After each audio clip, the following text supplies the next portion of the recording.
Peneliti ekonomi KOR Indonesia Yusuf Randy Manilat berharap pemerintah terus perkuat daya beli dan konsumsi rumah tangga yang tercatat telah menyumbang pertumbuhan ekonomi cukup besar. Sementara itu, kalangan ekonom menilai outlook ekonomi Indonesia yang masih bergerak positif harus menjadi pembuka pertumbuhan ekonomi yang bisa tumbuh cukup positif lagi dengan berbagai instrumen pendorong perekonomian secara merata. Peneliti ekonomi KOR Indonesia Yusuf Randy Manilat berharap pemerintah terus perkuat daya beli dan konsumsi rumah tangga yang tercatat telah menyumbang pertumbuhan ekonomi cukup besar. Hadirnya paket stimulus ekonomi yang digelontorkan pemerintah untuk periode Ramadan dan Lebaran tahun ini harus bisa menjadi pendorong peningkatan daya beli masyarakat. Targetnya cukup jelas, artinya pemerintah ingin memanfaatkan momentum ya, bulan Ramadan dan juga perayaan Hari Besar Keagamaan di Idul Fitri nanti di bulan depan untuk mendorong perekonomian secara umum. Jadi harapannya dengan adanya stimulus, dorongannya itu bisa lebih kuat sehingga pertumbuhan ekonomi terutama di kuartal pertama ini bisa relatif lebih tinggi jika dibandingkan dengan pertumbuhan ekonomi di kuartal-kuartal berikutnya. Karena seperti yang kita tahu bahwa pertumbuhan ekonomi di kuartal yang ada periode atau momentum Ramadan dan juga perayaan Idul Fitri itu biasanya relatif lebih tinggi.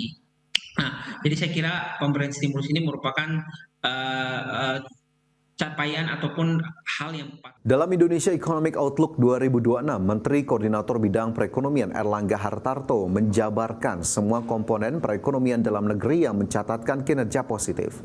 Dalam catatan Menko Erlangga, pertumbuhan ekonomi Indonesia kuartal 4 2025 yang sebesar 5,39% menjadi yang tertinggi di negara-negara G20. Komponen penunjangnya sektorial, aktivitas manufaktur, indeks keyakinan konsumen, konsumsi domestik, capaian neraca perdagangan yang surplus hingga realisasi penanaman modal tercatat tumbuh cukup positif. Erlangga optimis Indonesia Economic Outlook di tahun 2026 ini memiliki fondasi yang kuat dengan didukung fundamental makroekonomi yang cukup baik dan positif, termasuk dengan upaya target pertumbuhan ekonomi 8% yang dicanangkan menuju perekonomian yang ekspansif dan berkelanjutan. Yang bekerja 2,71 juta orang sebagai hasil daripada realisasi investasi. Momentum ini sangat sesuai dengan tema daripada rencana kerja pemerintah, yaitu kedaulatan pangan, energi, dan transformasi ekonomi menuju Indonesia maju. Pertumbuhan ekonomi ditargetkan di tahun 2026 5,4% dengan potensi hingga 5,6%, dengan sektor prioritas adalah pertanian, industri manufaktur, digital, dan energi. Implementasi program prioritas Bapak Presiden seperti makan bergizi gratis, Koperasi Desa Merah Putih, dan program 3 juta rumah. Diharapkan ini menjadi sumber pertumbuhan yang mampu menyerap tenaga kerja luas, akselerasi produktivitas, dan penggerak utama pendukung pembiayaan yang non-APBN diantaranya melalui. Kembali bersama kami, pemirsa. Satuan Kerja Khusus Pelaksana Kegiatan Usaha Hulu Minyak dan Gas Bumi mengungkapkan dokumen analisis mengenai dampak lingkungan proyek LNG abadi di Blok Masela telah rampung. Proyek migas yang dikelola Inpex Corporation ini ditargetkan bisa memasuki tahap groundbreaking pada Maret 2026. Satuan Kerja Khusus Pelaksana Kegiatan Usaha Hulu Minyak dan Gas Bumi mengungkapkan kabar terbaru terkait rencana pembangunan proyek gas raksasa Blok Masela yang dioperatori oleh Inpex Corporation. Kepala SKK Migas Joko Siswanto mengatakan dokumen analisis mengenai dampak lingkungan proyek tersebut akan segera diserahkan Kementerian Lingkungan Hidup kepada SKK Migas. Dengan demikian, proyek ini bisa segera masuk tahap awal pembangunan fisik. Joko menyebut proyek Blok Masela sendiri diperkirakan menelan investasi hampir 21 miliar dolar Amerika atau sekitar 352 triliun rupiah dengan kapasitas produksi gas mencapai 1.600 juta standar kaki kubik per hari. Adapun dari jumlah tersebut sebanyak 150 MMSCFD akan dialokasikan untuk kebutuhan domestik, sementara sisanya untuk ekspor luar negeri.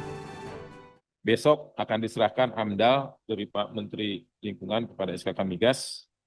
Itu nanti bisa berproduksi insya Allah di 2030 atau lebih cepat. Investasinya hampir 21 miliar dolar. ada kondensatnya 35.000 barel kondensat per day. Untuk kapasitas produksi gasnya 1.600, 150 untuk lokal, lainnya untuk LNG. Seperti diketahui, lapangan abadi di Blok Masela adalah lapangan gas laut dalam dengan cadangan gas terbesar di Indonesia yang terletak sekitar 160 km lepas pantai Pulau Yamdena di Laut Arafura dengan kedalaman laut 400 hingga 800 meter. Adapun potensi gas dari lapangan abadi ini diperkirakan 6,97 triliun kaki kubik gas. Tim Liputan IDX Channel.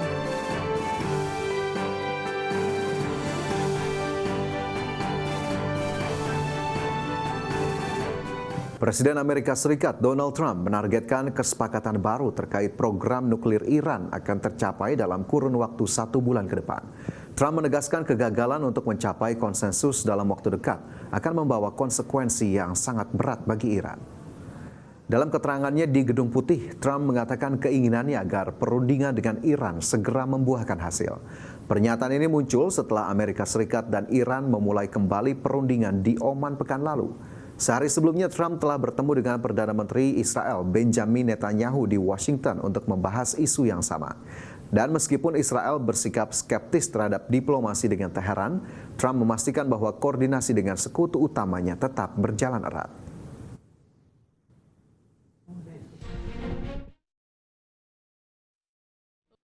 Following your meeting with Prime Minister Netanyahu yesterday, has your thinking changed at all as it relates to these negotiations with Iran? No, we have or to the make a deal. timeline with Iran? We have to make a deal, otherwise it's going to be very traumatic.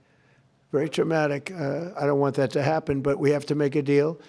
They should have made a deal the first time, and they got Midnight Hammer instead. And this will be very traumatic for Iran if they don't make a deal. Look, if they don't make a deal, then it'll be a different story. But we had a very good meeting yesterday with Bibi Netanyahu, and he understands, but it's ultimately up to me. If the deal isn't a very fair deal and a very good deal with Iran, then it's going to be, I think, a very difficult time for them in the back. Pemirsa, pemerintah Amerika Serikat menghentikan operasi penegakan hukum imigrasi skala besar di Minnesota. Operasi tersebut sempat menghadapi gelombang protes dari warga serta mengakibatkan 2 warga meninggal dunia.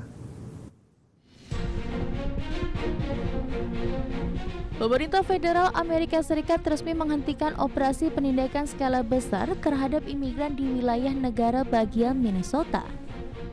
Penghentian dilakukan usai operasi penindakan tersebut justru menimbulkan gelombang unjuk rasa dan menyebabkan 2 warga setempat meninggal dunia. Pada Kamis kemarin, waktu setempat mengatakan pihaknya telah mengusulkan penghentian operasi penindakan imigrasi besar-besaran di Minnesota dan telah mendapat persetujuan dari Presiden Donald Trump. I have proposed, and President Trump has concurred, that this surge operation conclude. A significant drawdown has already been underway this week and will continue through the next week. We have a lot of work to do across this country to remove public safety risk who shouldn't even be in this country, and to deliver on President Trump's promise for strong border security and mass deportation. Law enforcement officers drawn down from this surge operation will either return to the duty station or be assigned elsewhere to achieve just that.